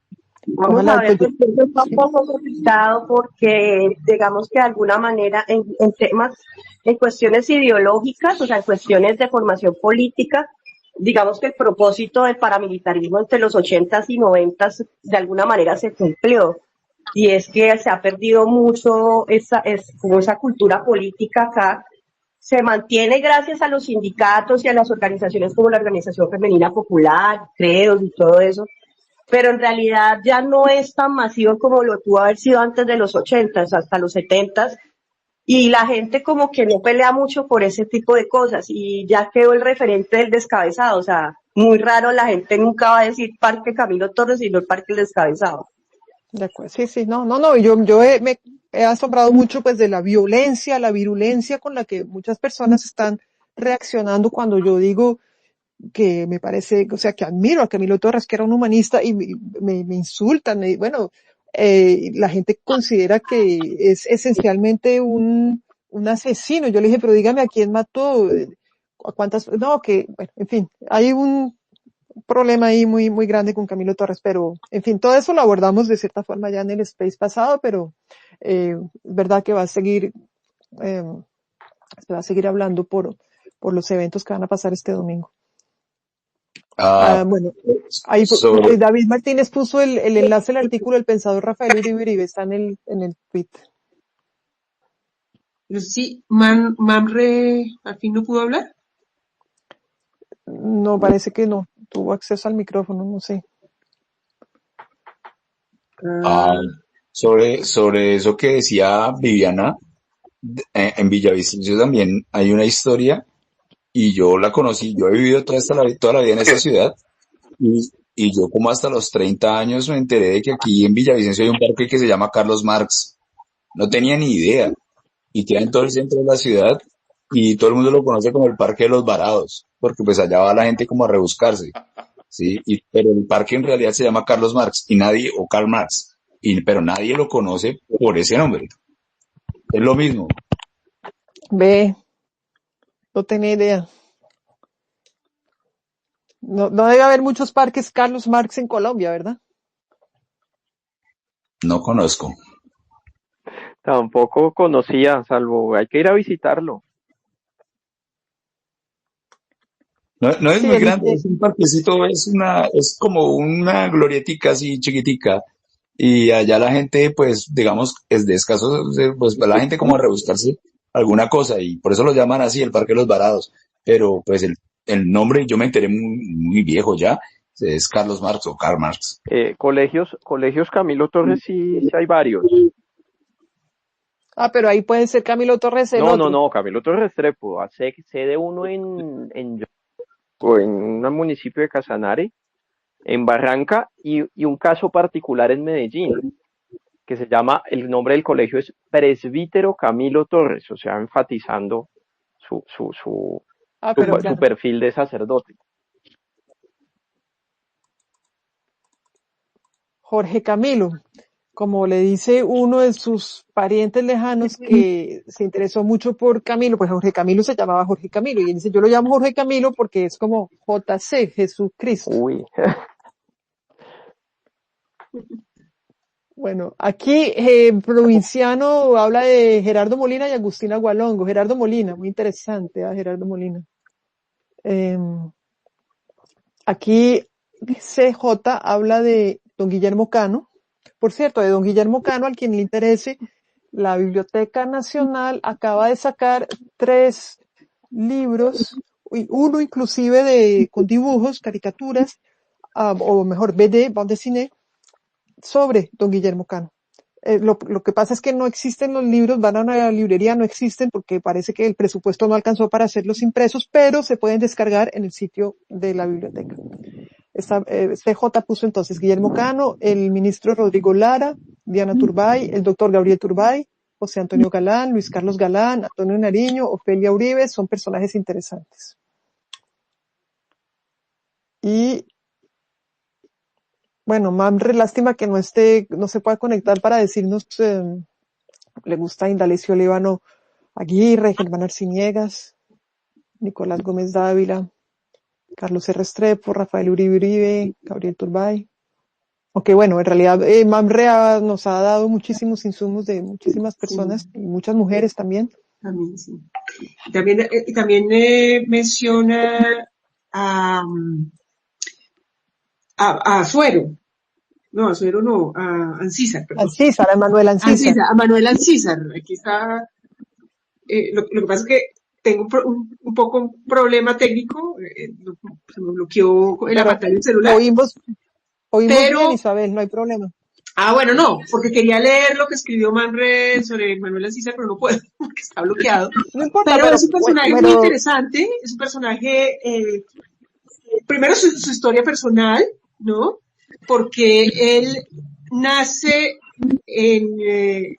aquí en el centro del país y es hijo de españoles, y entonces huyen en la época de la independencia, y él se cría en Cuba, pero vuelve después como en la época de Mosquera, y es canciller, y después se incorpora a este tan interesante que es la Comisión Coreográfica.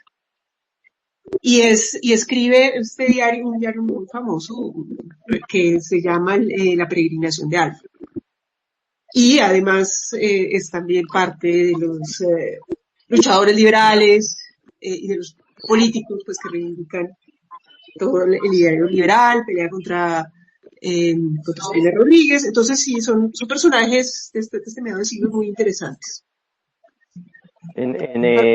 Yo no sé si todavía se consiguen, pero en las tiendas de la Universidad Nacional durante una época estaban vendiendo buzos con su cara. Además, este fue el primer rector. de El la primer Nacional. rector de la Universidad Nacional, exacto. Claro, sí.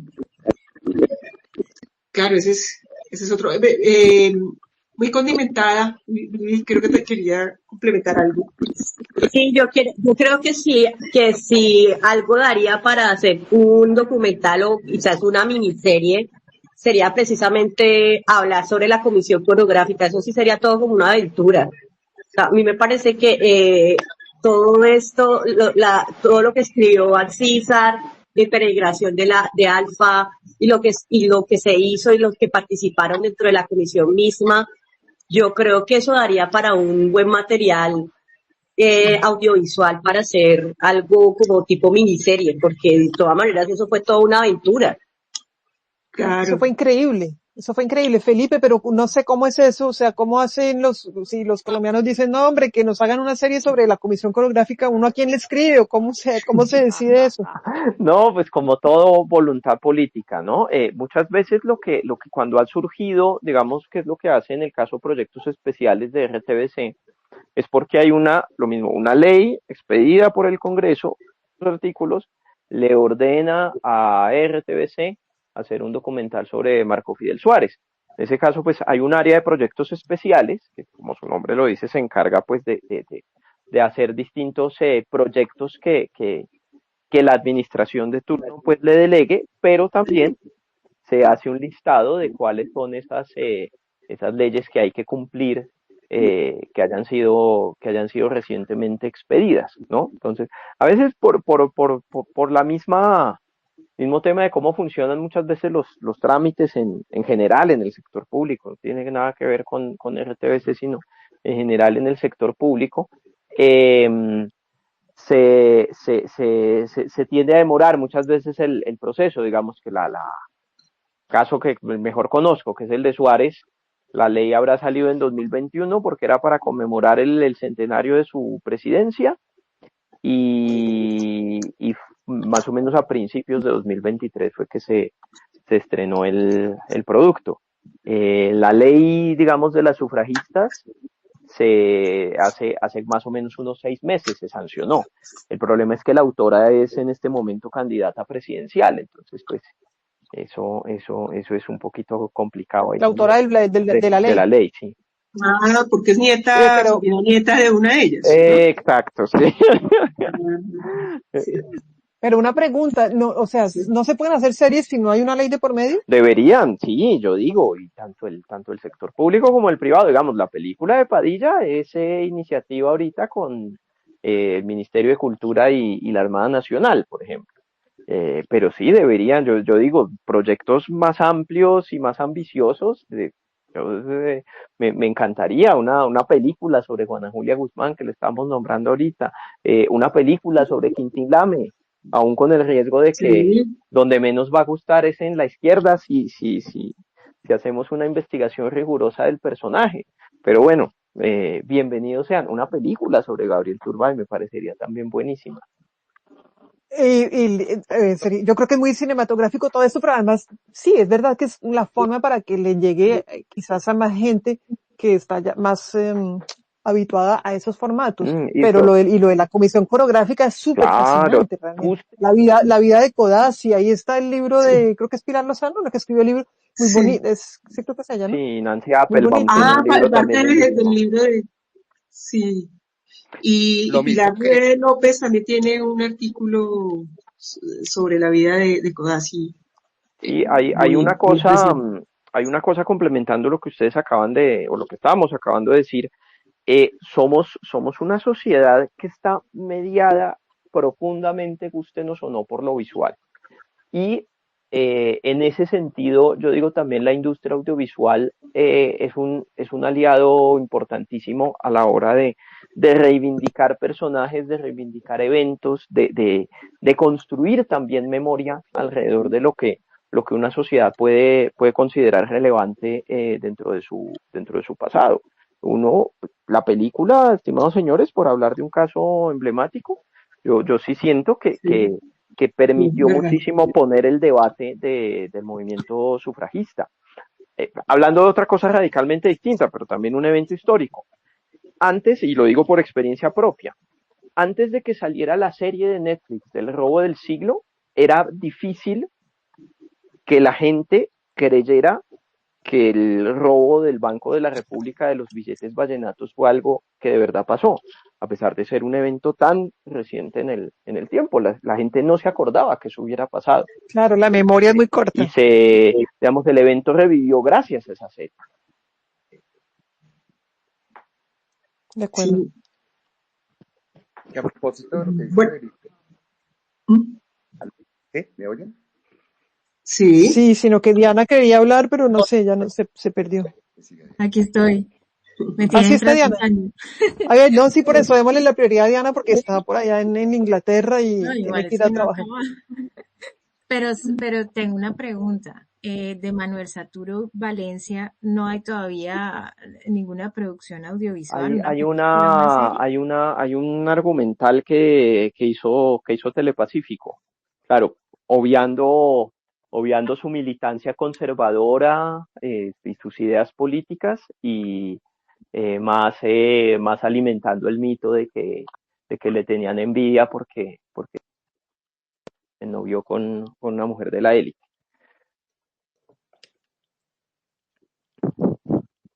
Bueno, se hacen cosas.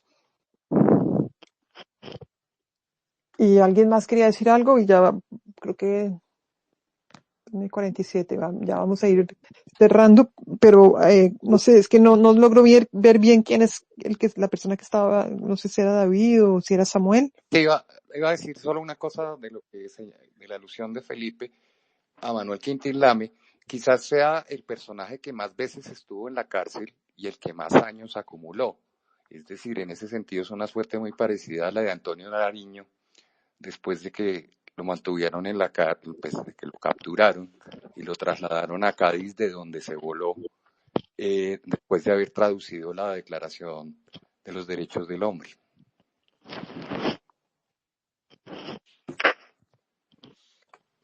Tremendo. No, eso sería buenísimo. A ver quién se le mide y hacemos la película de Quintín Lame. Sí, muy bello. Ya que vienen convocatorias de estímulos, con una convocatoria de estímulos nacional. Eso, ¿Por qué se ríen? ¿Por qué se ríen? Es completamente... No, es que eso tiene que ser la superproducción. Tiene que ser la superproducción, sí. Pero tendría que ser los estímulos grandes, cinematográficos grandes, claro. O sea, toca con Netflix, mejor dicho. Sí, toca venderle a Netflix. La idea. Ya que Felipe tocaba el tema del robo del Banco de la República aquí en Pasto en 1977, no sé si Isabel se acuerde, hubo un robo también grandísimo en el Banco de la República de aquí de Pasto de una banda que lideraba Gilberto Rodríguez Orejuela y vaciaron las bóvedas del Banco de la República, un equivalente ahorita como digamos robar 30.000 millones de pesos. Eso fijo lo cuentan en El origen del cartel de los sapos. Sí, seguramente. Bueno, esa es otra historia, es una historia de los grandes delincuentes, ¿no? También. Ay, no. A mí cada vez, ¿sabes? A mí me llaman aquí los periodistas en Francia que para que les hable entonces de la reina de la coca y narcotraficante. Yo les dije, no, yo ya dije, por ahí leí que una actriz colombiana ya dijo que ella no vuelve a interpretar a mafiosos. No, pues yo ya no vuelvo, yo no respondo, yo ya les dije, yo no respondo a esas preguntas. Ingeniero, usted haga su nota, pero pregúnteme sobre otra gente. Yo le hablo de Débora Arango, pero no me ponga a hablar siempre pues de mafiosos. Porque eso nos contribuye a crear el mito. El vaso medio lleno. El pasado también alimenta colecciones patrimoniales, ¿no? Y una de esas colecciones es el patrimonio audiovisual. Una nada despreciable fuente que tienen los archivos audiovisuales en Colombia es que en alguna parte del mundo hay un canal, hay un noticiero que quiere hablar de narcotráfico y particularmente de un personaje que no vamos a nombrar. Entonces buscan esas colecciones para comprarles parte de ese patrimonio cultural que dice. Véndaselos bien caro. Sí, es prudente, por supuesto. Pero yo diría que, bueno, ya que quieren hablar de bandoleros, pues hablar de bandoleros por lo menos que no tengan nada que ver con el tema del narcotráfico. para No, hablar por lo aquí, menos de los bandoleros aquí en Francia realmente, no. Ellos quieren hablar es de lo que, o sea, de los amigos del cartel de los sapos o qué sé yo, de la reina de la coca, no. no sé, Sí, hablar sí. por lo menos de Guadalupe Salcedo, o sea, No tienen, no les interesa. pues solo quieren hablar de lo que es, pues es que también es como se ha posicionado el relato en los medios, en los medios y en las producciones audiovisuales del norte global. El Claro, narcotráfico sí sigue siendo como una cosa distintiva a la hora de hablar de Colombia de, hacia el norte. claro. Aquí había un bar en el Campos Elíseos que le pusieron Pablo. Y pues no, pues con todas las cosas de Pablo Escobar y tal, hicimos una protesta, al fin medio cambió algo. Luego un actor muy famoso aquí se fue a Medellín a hacer una película, también totalmente con todos los clichés. Es muy difícil, ¿ah? Porque pues vende, eso les gusta, Ay, no, vende una versión de mercadeo. Emilia Pérez colombiana. Dios, no. Exacto. Emilia Pérez es alta, es para intelectuales prácticamente con respecto a las otras películas de las que les hablo. Bien. Bueno, Mamre nunca se pudo conectar, lástima, no le vimos la voz hoy, pero, y hay otra persona que dijo que quería, pero no sé, bueno, porque yo creo que ya, pues hemos hablado de muchas cosas, ha sido muy agradable la charla. No sé, Isabel. Bueno, yo estoy teniendo un problema y es que me está sacando cada 5 segundos, entonces he oído por pedacitos.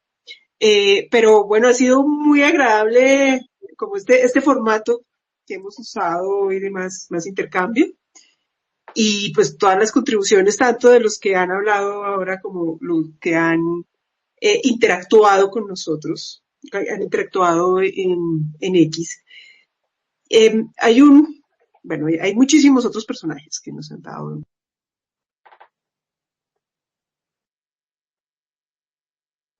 Se fue su voz. ¿Me están oyendo? Sí, adelante. Hay otro personaje que mencionó alguien y que es, pues que nos sirve un poco para hablar de la manera a veces en que se construyen o si se reconstruyen mitos, que es José María Melo. Yo no sé si Felipe, que nos pueda contar un poquito sobre Sí, ese claro, nuevo mito. no podíamos no hablar de Melo, además hay una persona No, que lo claro, y recomendó. definitivamente la construcción, pues, Sí. que puede hacer la posteridad de hacer a veces más complejos personajes que en su momento no lo eran tanto, ¿no? Y sí, un líder político y militar imprescindible para entender la historia de los movimientos sociales en el siglo XIX, si bien pues ha sido objeto también de tergiversaciones en el presente, ¿no? Desde la construcción del mito de su supuesto origen indígena, de su simpatía por ideas socialistas, pero pues nos habla también que la trascendencia histórica de los personajes no se limita necesariamente a lo que hicieron en vida, sino que puede cobrar muchísimo peso aún transcurrido un siglo o siglo y medio después. Es que estamos hablando que en los últimos 3 años le han sacado ya 2 documentales y hay una serie documental en camino. O sea, Todo eso así está en la televisión pública colombiana, ¿no? sí, 2 de RTBC y uno en el canal 13. Entonces, Oiga, pero hay tanto para sacarle a Melo como para sacarle 3 series. no, pues, ojalá se le sacaran a muchos más personajes. Exacto, porque con todo lo que hemos hablado, pues hombre, repartan un poquito para otras cosas, ¿no? Bueno, y eso también yo digo, nos habla mucho de esas reivindicaciones de las ansiedades que puede tener la posteridad. Ni Melo se hubiera imaginado esto. O otro Bueno, personaje también de una enorme vigencia en el presente, también hasta cierto punto, pues no diría objeto de tergiversaciones, pero sí de debates, si bien una parte de ese debate es la que más se ha impuesto, que es el de Juan José Nieto, ¿no? Entonces, cómo dentro de la intelectualidad y dentro de la izquierda se demoniza la figura de Santander, pero al mismo tiempo se reivindica de una manera tan afanosa al que fue probablemente su discípulo más destacado en la región Caribe, que fue Juan José Nieto, ¿no? La gente tal vez de pronto por esa necesidad de crear la imagen del presidente negro, no conoce mucho de la discusión que hay sobre su origen étnico, y una discusión que se basa en lo poco importantes que eran esas categorías dentro de la construcción de la categoría de ciudadanía recién obtenida la independencia y formada la república. De pronto eso que a mí me causa mucha curiosidad, que renegamos de la historia presidencialista todos, pero a Nieto lo consideramos relevante por haberse autoproclamado presidente, dentro de una tendencia de su época de otro montón de personajes que se autoproclamaban, y que yo digo, si alguien le da por solicitar que en la Casa de Nariño pongan un retrato del otro montón de personajes que se autoproclamaron presidentes con los mismos efectos y con la misma intrascendencia como Nieto, van a estar en todo su derecho de hacerlo y no van a tener que sacarse, no van a poder, sacarse de la manga todo el mito que se ha construido alrededor de que es que niegan el personaje por una alergia, pues, racista. Si eso vamos, la primera biografía importante de Juan José Nieto la hizo, pues, un intelectual como Eduardo Lemaitre, que no era precisamente un reivindicador de las causas afrodescendientes. Ahí empatamos con el space que creo que vamos a tener que hacer en todo caso próximamente, que es el poder y el uso de la historia.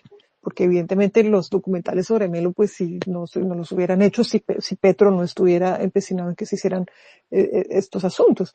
Entonces, el retrato de Nieto también, y bueno, y hay otros usos políticos que han hecho otros gobiernos recientemente, incluso el de Duque, con cierta lectura que tiene también de la independencia, en fin. Y ahorita, por eso insistiré con los candidatos a ver cómo ven eso, porque a mí sí me parece que es muy ilustrador de cómo un político a quien admira, o sea, en qué filiación se pone él, de dónde va a sacar sus referentes, si conoce, no conoce, o solamente conoce Uribe y no más, de ahí para acá ya le parece que es muy difícil entender eso. Entonces, espero que podamos hacer este otro space próximamente, pero por ahora pues ya van siendo las 8 de la noche, o sea, las 2 de la mañana, entonces creo que podemos ir cerrando, si les parece, y pues ha sido muy, muy bueno, muy agradable, y muchos aprendizajes con ustedes hoy. Y bueno, dos cuñitas, esto se puede oír en diferido en X y también lo estaremos subiendo al canal de YouTube, un poco editado. Así es. Así es que bueno, pues buena noche ahora sí. Felipe, muchas gracias, y realmente a todos los participantes, a Isabel, y pues hasta una próxima. Abrazo muy grande para todas y todos los que se hicieron presentes. Bueno, muchísimas gracias. Muchas gracias a todos.